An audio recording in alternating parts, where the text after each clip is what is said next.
Chapter 45 एकांत। युवराज श्रीनंद देवी चित्रलेखा के वहां उस रात नहीं जा सका। दूसरे दिन भी वह वहां नहीं जा सका क्योंकि प्रियवर्मा को तैयार करने में लगना पड़ा था। प्रियवर्मा के साथ प्रवास करने से पूर्व देवानंद देवी चित्रलेखा से मिल चुका था। वह आर्य सोमदत्त से मिलना चाहता है। इस बहाने से वह महाबलाधिकृत के एक परिचारक के साथ चित्रप्रासाद में जा सका था। सबसे पहले वह उद्यालक से मिला। उद्यालक 2-3 बार चणकपुर जा चुका था, इसलिए देवानंद को पहचानता था। फिर उद्यालक उसको चित्रलेखा के पास ले गया। अनजान युवक को देखकर चित्रलेखा चौंकी, परंतु उद्यालक ने कहा, देवी, ये आर्य देवानंद है, महात्मा चाणक्य के शिष्य और देवी सुषमा के वेणुवादक। देवी सुषमा के वेणुवादक? अच्छा, मैं समझ गई, कहकर चित्रलेखा ने देवानंद को आसन पर बैठने के लिए कहा। पार्वत्य प्रदेश की यात्रा में वह किस प्रकार से उस मंडली में शामिल हुआ और हिरण्यक ग्राम में कार्तिक की मृत्यु कैसे हुई, यह सारा वृत्तांत उसने चित्रलेखा को सुनाया। फिर वह बोला, कल प्रातःकाल मैं आर्य प्रियवर्मा को लेकर प्रस्थान करने वाला हूँ। आर्य प्रियवर्मा? यह नाम सुनते ही चित्रलेखा के प्राणों में प्रकंपन हुआ।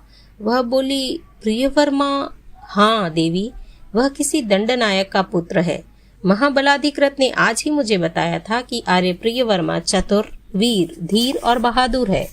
देवानंद ने कहा। चित्रलेखा घड़ी भर मौन रही। उसने सोचा, ऐसा घृणित और वीरत्व को लज्जित करने वाले कार्य में प्रियवर्मा कैसे जुड़ा। वह बोली, देवानंद, महात्मा विष्णुगुप्त कुछ ही दिनों के बाद चणकपुर का त्याग कर देंगे। आप यह नहीं जानते। आज ही मैंने उन्हें एक संदेश भेजा है। आपको भी बताए देती हूँ कि सम्राट ने एक षड्यंत्र रचा है। उन्होंने रत्नों की 3 मालाएं बनवाई है। वे विषाक्त है। जो कोई उन्हें गले में धारण करेगा वह तत्काल यमराज का अतिथि बन जाएगा। ये मालाएं आचार्य विष्णु चंद्रगुप्त को मारने के लिए बनाई गई है। आप लोहितपुर पहुंचते ही जिस किसी उपाय से यह बात चंद्रगुप्त के कानों तक पहुंचा दें, मेरी ओर से उन्हें कुशल पूछना और यह कहना कि वे मालाएं किस प्रकार वहां आएगी, उसकी खोज मैं येन केन प्रकारेण कर उनको सूचित कर दूंगी। यह षड्यंत्र सुनकर देवानंद चौंक उठा।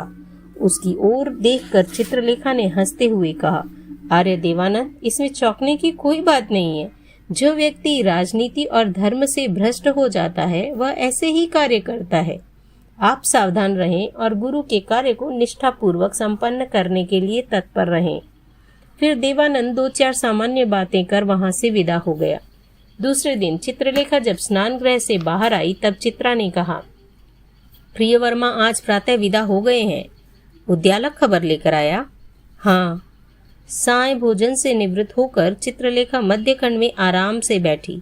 इतने में ही मालती ने आकर कहा, महाकवि पधारे हैं, उनको मेरे श्रृंगार खंड में बिठा। चित्रलेखा ने कहा। मालती सिर नवाकर चली गई। महाकवि चित्रलेखा के श्रृंगार खंड को देखकर विस्मित रह गए। उन्होंने इससे पहले अनेक श्रृंगार कक्ष देखे थे, ड्रेसिंग रूम, पर इस जैसा श्रृंगार कक्ष आज तक उनकी दृष्टि में नहीं आया था। वे एक टक एक चीज को देखते रहे और प्रत्येक बार वे आश्चर्य से अभिभूत होते गए। इतने में ही देवी चित्रलेखा ने खंड में प्रवेश किया और महाकवि को नमस्कार कर बोली, मैं आपकी प्रतीक्षा बहुत देर से कर रही थी। देवी क्षमा करें, मिलने जुलने वाले अनेक कवि आ गए थे, इसलिए। फिर महाकवि ने अपने काव्य की ताड़पत्रीय प्रति यानी कि एक कॉपी देवी को दिखाई। आप अपना काव्य गाकर सुनाएं। प्राकृत भाषा में बनाया हुआ काव्य कवि ने मधुर कंठ से गाकर सुनाना प्रारंभ किया। महाकवि ने काव्य पूरा किया। चित्रलेखा एक चित्र की भांति बैठी रही। उसी समय चित्रा ने खंड में प्रवेश कर कहा, देवी, युवराज पधारे हैं, तू उनका स्वागत कर, मैं अभी आती हूँ। चित्रा चली गई। महाकवि ने पूछा, देवी, काव्य पसंद आया? पसंद भी आया और अंतर में समा भी गया। कविराज, इस गीत का नृत्य स्वरूप भी अच्छा बनेगा। कौन सा नृत्य अनुरूप होगा? रत्नशेखर महाकवि ने हर्ष भरे हृदय से कहा, तांडव नृत्य। नहीं, तांडव की टेरी ऊंची है, काव्य की परिभाषा यज्ञ पुरुष नृत्य योग्य होगा। चित्रलेखा ने कहा, यज्ञ पुरुष? हाँ, देव दानव के संग्राम के समय पलायन कर गए देवताओं के समक्ष बृहस्पति ने यज्ञ पुरुष नृत्य का आयोजन किया था। देवता जाग गए थे। विलास और प्रमाद में सोए हुए 64 इंद्र भी जागृत हो गए थे। यह है प्राचीन परिभाषा। महाकवि अपना वाक्य पूरा करे उससे पूर्व ही चित्रलेखा बोली, प्राचीन परिभाषा को मैं अर्वाचीन बनाऊंगी। आप अपना काव्य मुझे दें। महाकवि ने काव्य चित्रलेखा के हाथों में दे दिया। फिर दोनों खंड से बाहर आए। वहां युवराज और श्रीदाम एक आसन पर चित्रलेखा की प्रतीक्षा में बैठे थे। चित्रलेखा को देखते ही युवराज बोल पड़े, देवी क्षमा करें, मैं अपने वचनों का पालन नहीं कर सका। राजपुरुषों के वचन भाग्य से ही सही होते हैं, कहकर चित्रलेखा एक आसन पर बैठी। महाकवि भी एक आसन पर बैठ गए। देवी स्वस्थ तो है ना? हाँ, परंतु आपका मित्र कौन? प्रियवर्मा? हाँ, वे क्यों नहीं आए? उन्होंने आने की बात कही थी। बेचारा प्रियवर्मा, कहकर युवराज हंसने लगे। क्यों? क्या वे अस्वस्थ हैं? नहीं, उन्हें पाटलिपुत्र छोड़ना पड़ा, युवराज ने कहा। क्यों? चित्रलेखा ने पूछा। सम्राट की आज्ञा से उन्हें एक विशेष प्रयोजन से जाना पड़ा है, युवराज ने कहा। फिर चित्रलेखा ने महाकवि का परिचय कराया। युवराज ने कहा, महाकवि का काव्य सारे मगध में व्याप्त है, ऐसा मैंने सुना है। आज ही प्रत्यक्ष मिलने का मौका मिला है। महाकवि ने युवराज का अभिनंदन किया। चित्रलेखा युवराज की ओर देखकर बोली, प्रिय, उस रात को मैंने आपकी बहुत प्रतीक्षा की थी। रात्रि के तीसरे प्रहर तक बैठी रही और अंत में मुरझाई मालाओं को बाहर फेंकना पड़ा। युवराज के हृदय में वासना की लहर दौड़ी। उसे वेग मिला। उसने कहा, मेरे अंतर की बात सुनने के लिए ही मेरा निर्माण हुआ है। क्या एकांत आवश्यक है? चित्रलेखा ने कहा। हाँ, तो चले मेरे श्रृंगार कक्ष में। चित्रलेखा ने चित्रा की ओर देखकर संकेत किया। फिर युवराज और चित्रलेखा दोनों श्रृंगार कक्ष में आ गए। प्रियतम, बोलो अपने मन की बात। मेरे पास बैठो। यह कहकर युवराज ने उसका हाथ चित्रलेखा चपलता से सरक कर दूसरे आसन पर बैठ गई। मेरी इच्छा कब तृप्त होगी? युवराज ने कहा। आप अस्थिर न बने। हम दोनों के बीच एक प्रतिज्ञा पड़ी है। कौन सी प्रतिज्ञा? जिस दिन आप सम्राट मगध के सम्राट बनेंगे उस दिन मैं आपकी बनूंगी। परंतु यह तो निश्चित है। फिर भी आप आज केवल युवराज हैं। किंतु यह प्रतिज्ञा क्यों? यह आपकी चित्रलेखा का गौरव है। क्या यह प्रतिज्ञा मेरे लिए ही है? नहीं, यह मेरे गौरव की बात है। अन्यथा जय कीर्ति को मैं कभी का अपना बना लेती। सुदास की अपार संपत्ति पर मेरा अधिकार होता और यदि आपके प्रति प्रेम नहीं होता तो आपका यौवन कभी का निचुड़ जाता। प्रिय, याद रखें, जिस दिन आप मगध के सम्राट बनेंगे उस दिन चित्रलेखा आपके चरणों की दासी बन जाएगी। युवराज वहां से उठा। मन भारी था, आहत था। दोनों खंड से बाहर आ गए। चैप्टर 46 चंडीग्राम में। आशा के सतरंगी तंतुओं पर मगध के युवराज श्रीनंद की लिप्सा लटकने लगी। देवी चित्रलेखा ने न उसको धक्का मारा और न उसे निकट लिया। फिर भी युवराज के मानस पर एक चित्र उभरा कि जब वह मगध सम्राट बनेगा तब भारत वर्ष की नृत्यांगना उसकी अंक लक्ष्मी बनेगी। और देवी चित्रलेखा को जब चित्रा ने इस विषय का प्रश्न किया कि देवी, युवराज को आपने क्या दिया, तब चित्रलेखा ने हंसकर कहा, आशा का एक खिलौना। 4-6 दिन बीत गए। मगध के रंगीले व्यक्तियों ने देवी चित्रलेखा के नृत्य की आकांक्षा व्यक्त की, परंतु चित्रलेखा ने नृत्य का कोई आयोजन नहीं किया। कुमार नंदन शाम कापालिक के द्वारा प्रदत्त वाशीकरण तिलक का प्रयोग करने का अवसर देख रहा था, किंतु वह अवसर प्राप्त नहीं हो रहा था क्योंकि नृत्य की समायोजना न होने के कारण रात्रि का एकांत मिलना अशक्य था। वशीकरण तिलक का प्रयोग कैसे किया जाए इसके चिंतन में कुमार नंदन उलझ गया था। अपने प्रियतम की उलझन देखकर मांडवी ने 2-4 बार प्रश्न भी किए, किंतु कुमार नंदन ने उसको टाल दिया। आज कुमार नंदन ने यह निर्णय कर लिया था कि मध्याह्न यानी आफ्टरनून के पश्चात देवी चित्रलेखा से मिलने जाना है। उस समय एकांत भी रहेगा और तब प्रयोग पूर्ण सफल हो सकेगा। उसने मांडवी से कहा कि जैसे तैसे वह किसी स्त्री का दूध ले आए। प्रियतम की इस याचना से मांडवी को बहुत आश्चर्य हुआ। उसने पूछा, स्त्री का दूध किस लिए? औषध के प्रयोग के लिए, किंतु बिना रोग के। व्यर्थ चिंता के निवारण के लिए ही वैद्य ने औषधि दी है, कुमार नंदन ने कहा। प्रियतम की बात सच मानकर मांडवी स्त्री का दूध लेने घर से निकली। जिस समय वशीकरण तिलक की तैयारी चल रही थी, उसी समय आचार्य विष्णुगुप्त का एक दूत महत्वपूर्ण संदेश लेकर देवी चित्रलेखा के भवन में आ पहुंचा। संकेत जानकर चित्रा उसे देवी चित्रलेखा के पास ले आई। दूत ने नमस्कार कर कहा, देवी, आज संध्या के पश्चात आचार्य देव चंडीग्राम आएंगे। कुमार चंद्रगुप्त भी वहां गुप्त वेश में रात्रि में आ पहुंचेंगे। आचार्य श्री ने कहा है कि आप उस समय वहां अवश्य आ जाएं। दूत की बात सुनकर चित्रलेखा का मन प्रसन्न हुआ। उसने तत्काल चित्रा से कहा, तुम तैयारी करो, उद्यालक को भी तैयार रहने के लिए कह दें। मध्याह्न से पूर्व ही हमें यहाँ से प्रस्थान करना है। चंडीग्राम यहाँ से कितनी दूर है? चित्रा ने दूत की ओर देखा। दूत बोला, देवी, चंडीग्राम यहाँ से 13 कोश दूर है। मार्ग साफ है, प्रवास में कोई अवरोध नहीं आएगा। और प्रस्थान की तैयारियां होने लगी। मध्याह्न से पूर्व ही देवी चित्रलेखा, चित्रा, उद्यालक और 4 प्रहरियों के साथ तेजस्वी अश्वों वाले रथ में बैठकर रवाना हो गई। आचार्य विष्णुगुप्त का दूत भी साथ ही गया। वहां से प्रस्थान करने से पूर्व चित्रलेखा ने हंसनेत्रा से कहा कि वह इस प्रस्थान को गुप्त ही रखे, सीक्रेट रखे।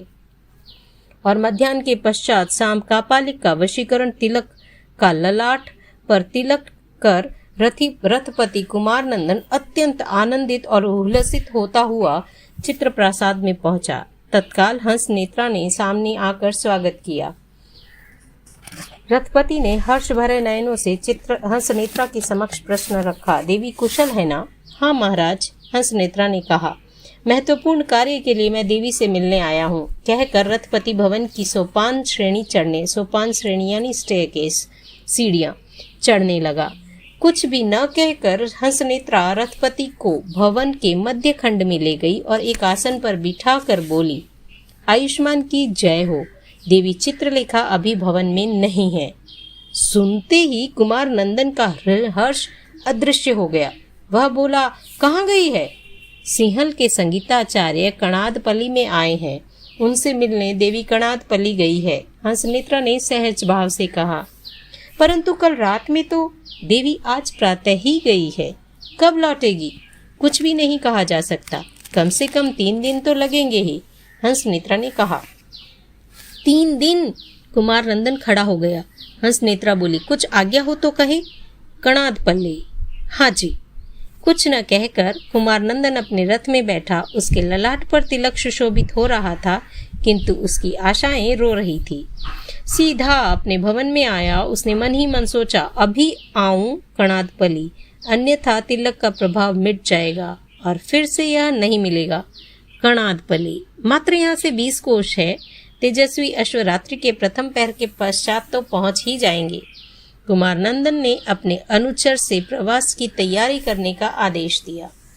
चंडीग्राम की सीमा के पास पहुंचकर विष्णुगुप्त के दूत ने रथ के सारथी से कहा, हमें गांव के उस छोर पर स्थित एक आश्रम में जाना है, मैं आगे आगे चलता हूँ। दूत आगे आगे चलने लगा। आश्रम में पहुंचकर चित्रलेखा रथ से नीचे उतरी। उसने सामने दृष्टिपात किया, देखा आचार्य विष्णुगुप्त हाथ में दीपक लिए खड़े हैं। चित्रलेखा तत्काल उस ओर गई और आचार्य के चरणों में लुट गई। आचार्य ने उसके मस्तिष्क पर हाथ रख कर कहा, पुत्री, तुम्हारा कल्याण हो, कुशल क्षेम है? चित्रलेखा ने श्रद्धा भरी दृष्टि से गुरुदेव की ओर देखकर कहा, आपकी कृपा से। साथ में कौन है? चित्रा और उद्यालक।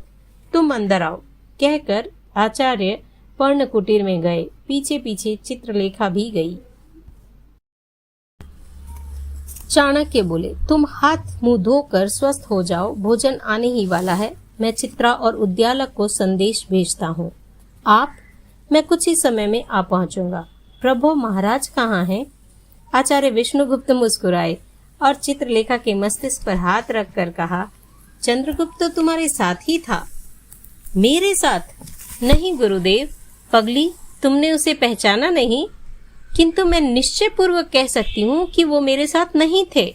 मेरा दूत। चाणक्य वाक्य पूरा करे उससे पहले ही चित्रलेखा के मुंह से निकला, ओ पुत्री, क्या तुमने उसे एक सामान्य दूत ही समझा था? हाँ, वास्तव में मैं पहचान ही नहीं सकी। इस प्रवास में उसके सिवा तुम्हारा रक्षण कौन करता? परंतु मैं तो, तुमने उसका उचित सत्कार नहीं किया, यही तो। चित्रलेखा आचार्य देव के तेजस्वी नयनों से छलकते प्रेम को देखने लगी। आचार्य बोले, देवी, चंद्रगुप्त पाटलिपुत्र में 2 दिन धनावत श्रेष्ठी के वहां रुका था। चित्रलेखा स्थिर दृष्टि से गुरुदेव की ओर देखती रही। आचार्य ने जाते जाते कहा, तुम भोजन आदि से निवृत्त हो जाओ, मैं चंद्रगुप्त को लेकर अभी आ रहा हूँ। आचार्य चले गए। भोजन आदि से निवृत्त होकर चित्रलेखा दरबासन पर विश्राम करने बैठी। चित्रा उसके पास रही। उद्यालक बाहर चला गया और कुछ समय पश्चात आचार्य विष्णुगुप्त चंद्रगुप्त के साथ पर्ण कुटीर में आए। दोनों को देखकर चित्रलेखा खड़ी हुई और चंद्रगुप्त की ओर उन्मुख होकर बोली, महाराज, आपके छद्म भेष को मैं अंतिम क्षण तक नहीं पहचान सकी। चंद्रगुप्त हंस पड़ा। चित्रा सबको नमन कर बाहर चली गई। आचार्य विष्णुगुप्त एक आसन पर बैठे और बोले, पुत्री, चंद्रगुप्त मगध सम्राट का सामरिक शक्ति का गुप्त निरीक्षण करने पाटलिपुत्र गया था। उसमें यह सफल रहा है। मुझे तुम्हें कुछ बताना था, इसलिए तुम्हें यहाँ बुलाया है। चित्रलेखा मौन रह बैठ गई। चाणक्य बोले, धर्म क्रांति का कार्य प्रारंभ हो गया है। चंद्रगुप्त ने पार्वत्य प्रदेश में सैनिक शक्ति बढ़ाई है। अनेक राज्य चंद्रगुप्त को सक्रिय सहयोग देने के लिए वचनबद्ध है। विजयादशमी के दिन चंद्रगुप्त पिता के समक्ष खुला विद्रोह करेंगे। आज तक तुमने भी बहुत सहयोग दिया है। जयकीर्ति जैसे वीर को इस क्रांति से जोड़कर तुमने अनोखा कार्य किया है, किंतु विजयदशमी के दिन तुम्हारी जवाबदारी बढ़ जाएगी। अब तुम्हें सम्राट की प्रत्येक प्रवृत्ति पर दृष्टि रखनी होगी। विशेषतः सामरिक हलचल यानी युद्ध से संबंधित हलचल के विषय में पूरी जानकारी एकत्रित कर हमें सूचित करना होगा। आपकी सूचना के अनुसार मैं यह कार्य अवश्य करूंगी। चित्रलेखा ने कहा, मुझे तुम पर पूरा विश्वास है। मैं तुम्हें पूरी योजना समझाता हूँ। कहकर चाणक्य ने सारी योजना बताई। फिर सम्राट के षड्यंत्र की पूरी जानकारी उसे दी। फिर चंद्रगुप्त ने आचार्य की ओर देखकर कहा, लोहितपुर में विश्व नर्तकी सुषमा के साथ प्रियवर्मा आए तो? कोई बात नहीं, किंतु पर्वतक का ध्यान रखना, वह रूप मुग्ध है। देवानंद सुषमा का वाद्यकार बना है। हमें ऐसा दिखावा करना है कि हम सम्राट के षड्यंत्र से सर्वथा अनजान हैं। फिर कुछ एक चर्चाएं चली। प्रातः होते ही चंद्रगुप्त पार्वत्य प्रदेश की ओर चला गया और शिष्य मन्यु के साथ चाणक्य आगे बढ़े। देवी चित्रलेखा भी पाटलिपुत्र की ओर रवाना हो गई। ठीक उसी समय चित्रलेखा की खोज में निकला कुमार नंदन थककर कणादपल्ली की एक पंथशाला यानी गेस्ट हाउस में इस आशा से सो गया था कि प्रातः वह चित्रलेखा को ढूंढ लेगा। अभी तक उसके ललाट पर किए हुए तिलक का प्रभाव नष्ट नहीं हुआ था।